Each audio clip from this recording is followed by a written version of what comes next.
ఉన్నటువంటి ఆదివాసీ బిడ్డలకు ప్రత్యేకించి మంచి బిజినెస్ చేసుకునేటటువంటి ఆస్కారం ఉండాలి. కేవలం ఉద్యోగాలే కాదు, వ్యాపారాలు చేసుకోవాలనే ఒక కలకని దాన్ని సాకారం చేసుకునే అవకాశం ఉండాలి.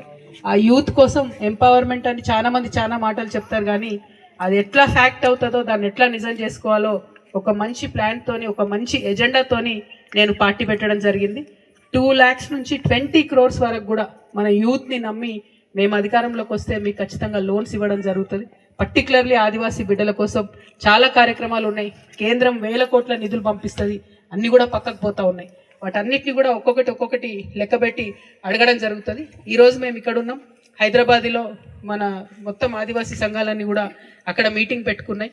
వాళ్ళకు కూడా సంపూర్ణంగా మద్దతు ఇచ్చినాం. ఈ అన్ని అంశాలు ఢిల్లీలో సాధించాల్సినైనా, హైదరాబాద్లో సాధించాల్సినైనా, జిల్లా కేంద్రంలో సాధించాల్సినైనా, వాటన్నిటి మీద కూడా చిత్తశుద్ధితో పనిచేస్తానని మీ అందరికీ నేను తెలియజేస్తున్నా.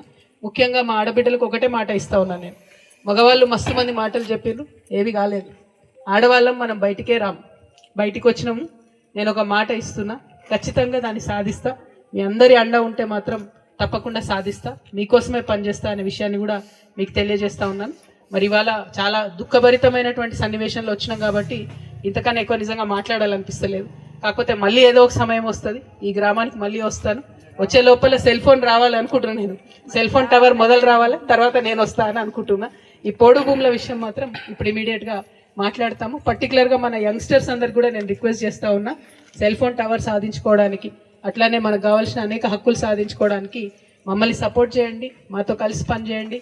I'm inviting the youth of Shambhunigudem అందరినీ కూడా రండి, దయచేసి పార్టీ మీకు అండగా ఉంటుంది, మీరు పార్టీకి అండగా ఉండండి అని తెలియజేస్తూ మీ అందరి దగ్గర సెలవు తీసుకుంటున్నాను. జై తెలంగాణ.